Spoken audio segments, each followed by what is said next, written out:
Passage d'Alain Prost qui se lance sous les chronos. Alain Prost, le perfectionniste, qui a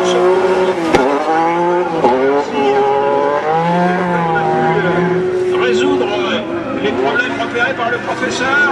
Et voici Yvan Muller qui arrive maintenant avec la Kia. Le style, on retrouve le style.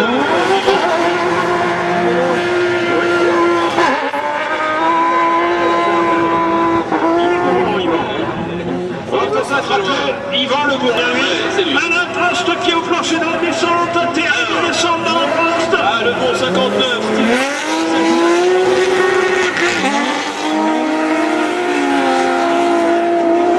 Premier passage, attention. 54-7.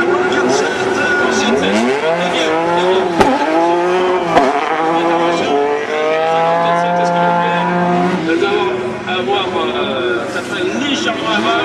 On va faire un peu mieux ou pas. On va voir. Ouais, 52-6. Une deuxième à 111 millions.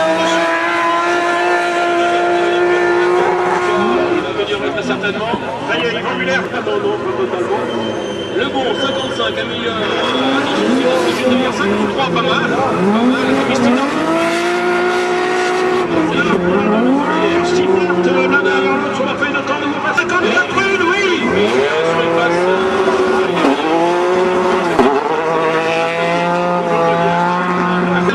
Dans ce deuxième tour,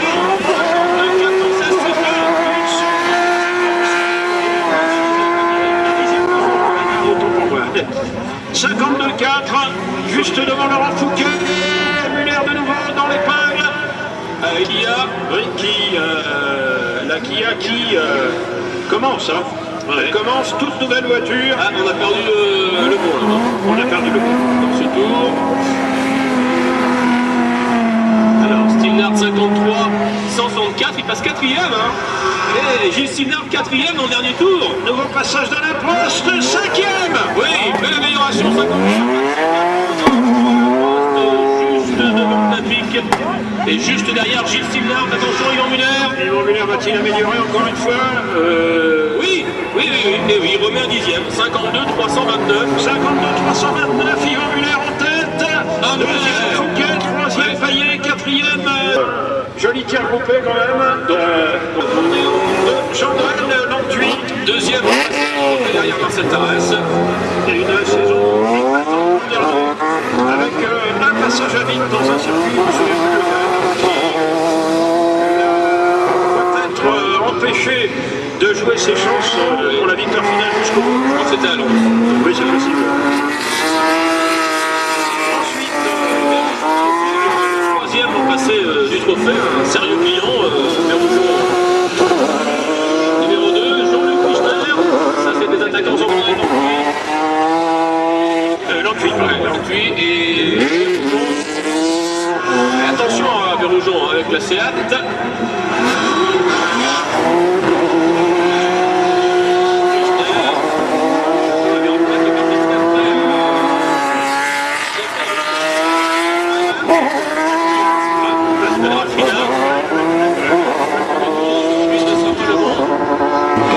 La Citroën Zara et Knappik qui a fait la tête en 52 8 52 825 pour Hervé Knappik. Knappik est encore le plus rapide. Est-ce qu'il va passer à l'intérieur du virage là-bas en prenant un petit risque ou est-ce qu'il va encore se donner du temps? Deuxième chrono pour Knappik, 52-8, pas l'amélioration que d'avoir plusieurs voitures sur la piste. Donc lui, ça ne le dérange pas du tout. On verra d'ailleurs dans les finales ce que ça peut donner. Knappik étant un spécialiste incontesté du rallycross. Dernier tour pour Joncoux. Dernier tour pour Joncoux. Et il reste en 6ème position. Pierre Joncoux. Et c'est Knappik encore une fois qui va faire alors que la séance se fait gagner la catégorie Ice Girl l'an dernier. Et là, elle aussi, numéro 31 avec une Opel Tigra catégorie promotion. Et Morel, numéro 32, Arnaud Morel, un grand espoir sur un Opel Astra. C'est parti. Voilà Justine Monnier dans l'épingle. Elle s'est piquée dans l'épingle, ça arrive, hein. Et c'est pas grave puisqu'elle n'est pas encore entrée dans la zone chronométrée. Voilà la Tigra d'Émilie Petit.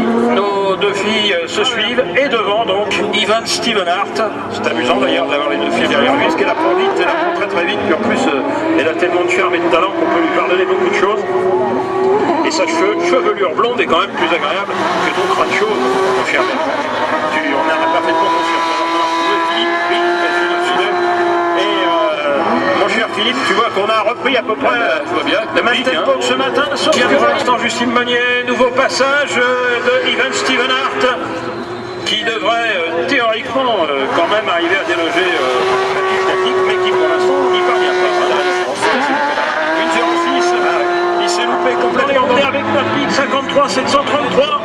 Ivan Stevenhart qui attaque beaucoup plus que ce matin sur cette Kia Rio. Et qui, cette Kia qui peut-être rira, et peut-être, on espère en tout cas, la Kia Rio qui peut-être rira. C'est joli ça. Amélioration de Morel, 53-0. Oui, Arnaud Morel, je disais, il faut faire gaffe parce que sacré client l'an dernier, très fort, très bon, très régulier. Premier passage de la Seat, non, de la BMW, pardon, de Castello. Castello. Encore de chrono, il est dans son tour de lancement. Ouais, c'est les temps de lancement. Et on va voir donc au niveau de la promotion. Pour l'instant, c'est toujours Albertini qui mène dans cette catégorie dans la deuxième séance d'essai chrono. Premier chrono de Meunier, 7 taille 57,5.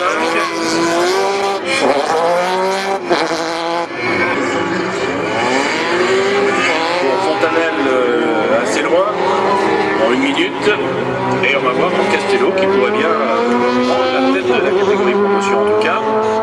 Dans le deuxième tour, Ivan Stevenhart, il passe bien dans les pannes, mais il faut dire que Stevenhart a peut-être le problème traditionnel de l'adaptation au 4 c'est pas facile, des à passer des 2 roues motrices, des 2 roues directrices aux 4 roues directrices, ça change complètement la façon de conduire. En plus, c'est une silhouette. Ouais. Donc par rapport à la voiture de l'an dernier, pour lui, ça change énormément de choses. Ça fait pas mal de trucs à gérer.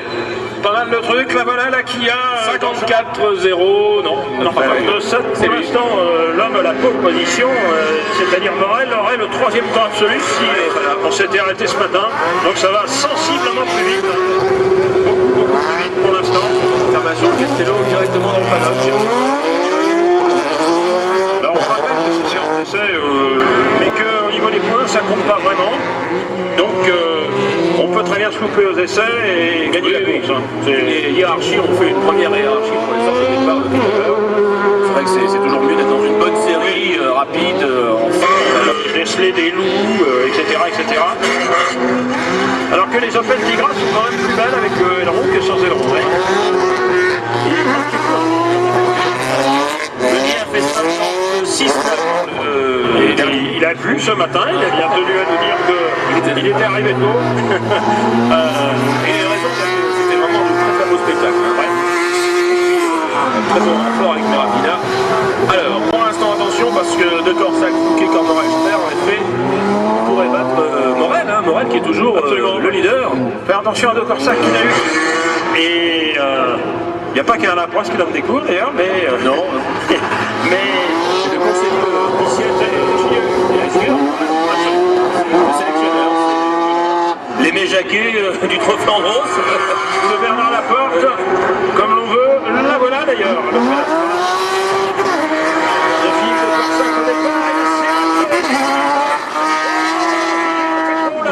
Il en fait trop, il rectifie, c'est extraordinaire. Et tête à queue également de Philippe de Corsac. Ah là on donne tout, hein. Ils en font trop tous les deux. Ouais, on donne le maximum, tête à queue de Corsac. Il est reparti, voilà. De Corsac, Fouquet. Ça, en manche qualif, ça nous détruit complètement tout. Hein. Là ils essayent. Alors que Ster a l'air d'avoir quelques difficultés. Hein. 56 on est toujours dans la phase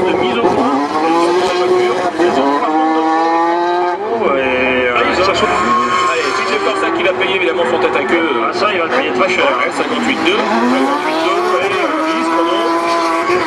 Alors, on va Laurent Fouquet. Ouais, beaucoup mieux. Ah, c'est Corsac pareil. C'est pas loin d'être pour l'instant le plus spectaculaire sur le circuit. Laurent Fouquet, à la façon dont il aborde l'épingle est extraordinaire. À mon avis, il en met un peu trop. Ah ouais. Ça me semble un peu trop, mais peut-être. Ce petit jeune aussi, là, en promotion, on l'a dit. Nouveau passage de Joël Ster avec la forme Mondeo Sony. Ouais, une seconde de mieux, 56,0. Une seconde de gagné pour Ster, 4e place pour le moment. Philippe de Corsac. Attention, 53,0. Ah voilà mon chrono, 3e. Et Laurent Fouquet.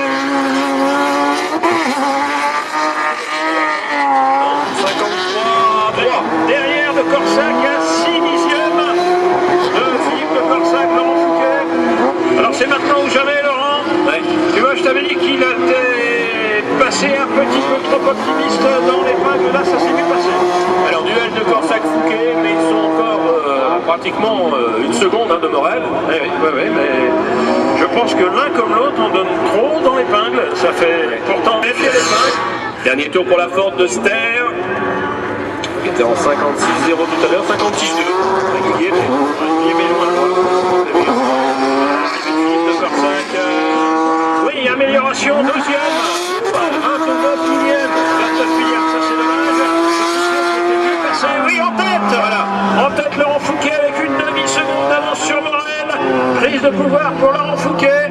Eh bien, tu vois, c'est la fois où il est passé le moins vite dans l'épingle, qu'il est allé le plus vite sur l'ensemble du circuit. Et Patrice, meilleur temps absolu pour l'instant, meilleur temps absolu de cette saison ici, à Val Thorens, 52,289, c'est mieux Que le chrono est venu comme ça pour voir, pour tâtonner un peu l'an dernier. Et maintenant,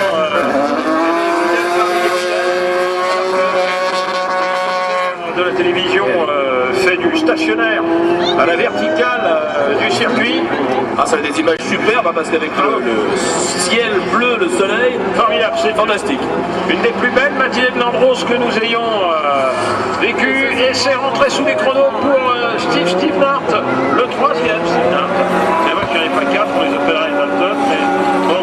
Et c'est pas forcément le moins talentueux, c'est celui qui a le moins couru. Non, moins expérimenté sur la glace, mais attention à lui, attention.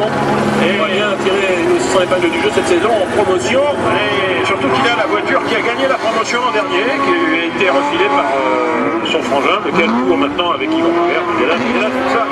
Vous le savez maintenant. Françoise Romain 57,7, Rosati 57,3 et c'est Calaguet qui fait meilleur chrono pour l'instant, 55,8.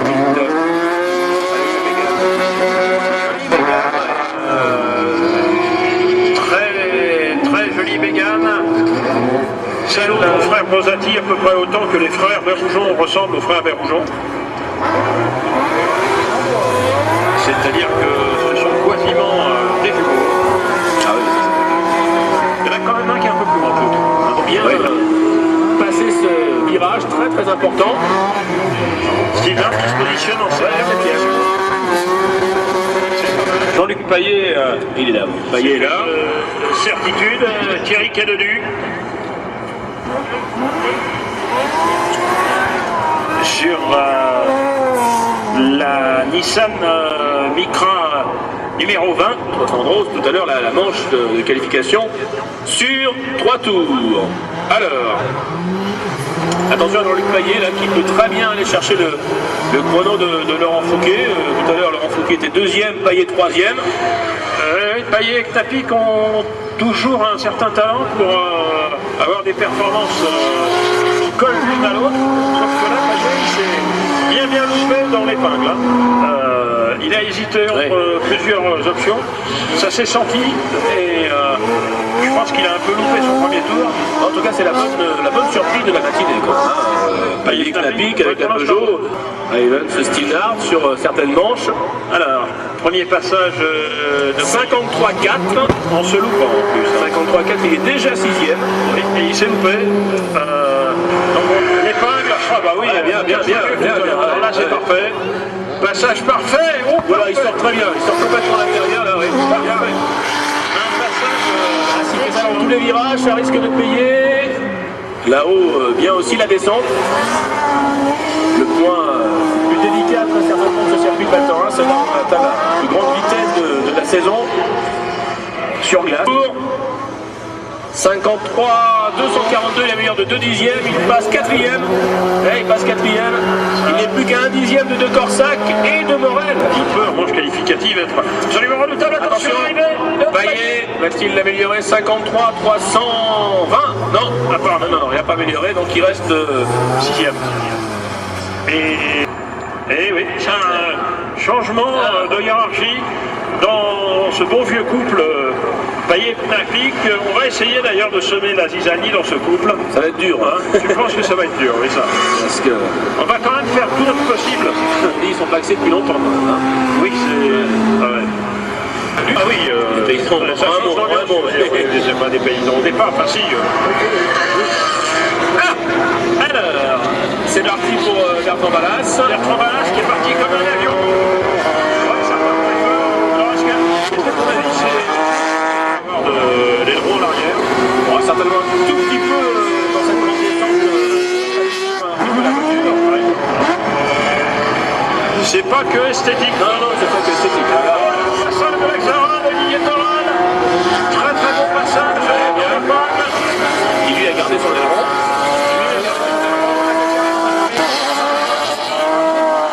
On va dire. Le voilà Bertrand. Alors quelle place va-t-il prendre? Top pour le premier tour, 53-6. 7e Bertrand Ballas. Presque Thoral 52-8. 52-8, 4e. Dans le ça peut faire une bonne progression pour Thoral, leur battu 55-3. Je pense que Marcel Tarens a laissé quelques jeunes dans la voiture. Il en reste un peu. Il en reste un peu. Il reste du Tarens dans la voiture. Et ça aide. Il y en a aussi, car dans un instant, Yvan Muller et Alain Prost. Alors, attention, prise de pouvoir éventuelle par Thoral, pourquoi pas. Ouais. Bertrand Ballas, deuxième tour. Oui, amélioration, Bertrand Ballas, 6e. 53-0. Thoral, 52-4. Il est pour la deuxième place.